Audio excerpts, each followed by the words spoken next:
Assalamualaikum warahmatullahi wabarakatuh. Saya Muhammad Badri Fadli dengan NIM 2410227. Di sini saya akan menjelaskan materi fungsi linear. Fungsi adalah suatu bentuk hubungan matematis yang menyatakan hubungan ketergantungan atau hubungan fungsional antara suatu variabel dengan variabel lain. Sebuah fungsi dibentuk oleh beberapa unsur pembentuk fungsi, yaitu variabel, koefisien, dan konstanta. Variabel ialah unsur pembentuk fungsi yang mencerminkan atau mewakili faktor tertentu, dilambangkan dengan huruf-huruf Latin. Eh,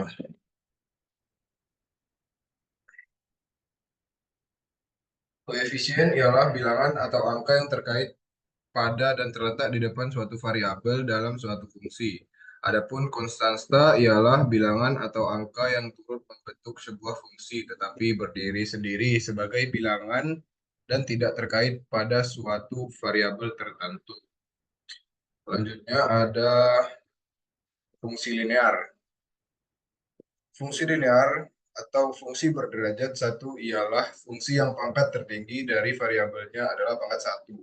Sesuai namanya, setiap persamaan linear apabila digambarkan akan menghasilkan sebuah garis lurus. Bentuk umum persamaan linear adalah Y sama dengan A plus BX, di mana A adalah penggal garisnya pada sumbu vertikal Y, sedangkan B adalah koefisien arah atau gradien garis yang bersangkutan.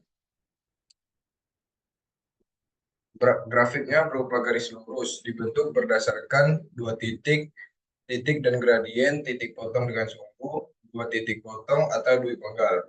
Dalam penerapan ekonominya, memprediksi tren keuangan seperti pertumbuhan tabungan bulanan. Contoh, S sama dengan 500X plus 1000. Artinya tabungan bertambah 500.000 rupiah per bulan dengan saldo awal 1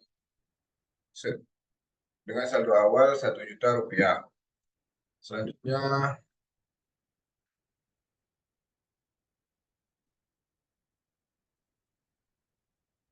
akar-akar persamaan linear. Pencarian akar-akar persamaan linear dapat dilakukan melalui tiga macam cara. Yang pertama, cara substitusi, yang kedua, cara eliminasi, dan yang ketiga, cara determinan. Dalam penerapan ekonominya, menentukan kombinasi dua variabel keuangan. Misal 2X plus 3Y sama dengan 21. Jika salah satu nilai diketahui, yang lain bisa dicari. Selanjutnya ada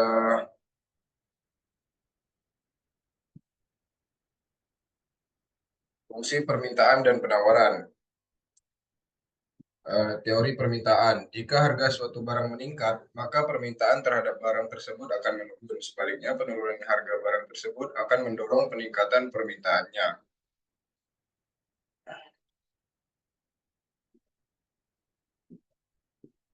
Yang rumusnya QD sama dengan FP. QD sama dengan A min BP atau PD sama dengan A per B min 1 per BQ. Teori penawaran, jika harga suatu barang meningkat, maka penawaran barang tersebut akan meningkat. Sebaliknya, penurunan harga barang tersebut akan mendorong penurunan penawarannya. Rumusnya QS sama dengan FP, jadi QS sama dengan A plus BP atau PS sama dengan A per B plus 1 per BQ. Dalam penerapan ekonominya menentukan berapa jumlah dan harga ketika permintaan dan penawaran setara. Contoh QD sama dengan 10 min 5P dan QS sama dengan min 4 plus 9P. Keseimbangan saat QD sama dengan QS menghasilkan harga P dan jumlah Q keseimbangan. Selanjutnya ada keseimbangan pasar. Keseimbangan pasar adalah titik di mana jumlah yang diminta sama dengan jumlah yang ditawarkan. Disebut juga titik equilibrium. QD sama dengan QS. Di dalam penerapan ekonominya digunakan dalam penentuan harga wajar barang atau jasa dalam sistem ekonomi syariah. Selanjutnya,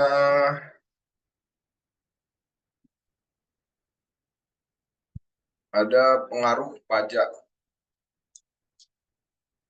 Pengaruh pajak adalah menaikkan harga jual dan menurunkan jumlah keseimbangan. Di dalam penerapan ekonominya, pajak mempengaruhi harga jual produk, mempengaruhi pendapatan dan konsumsi.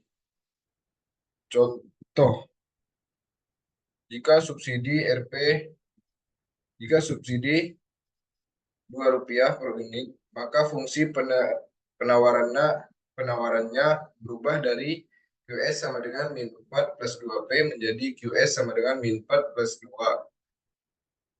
atau P plus 2. Selanjutnya,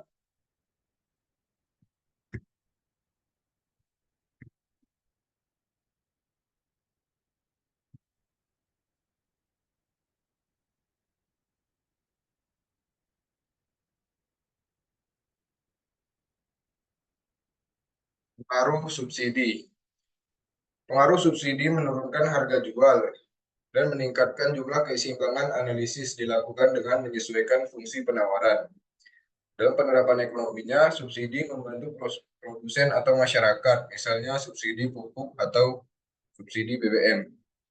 Sekian dari saya. Wassalamualaikum warahmatullahi wabarakatuh.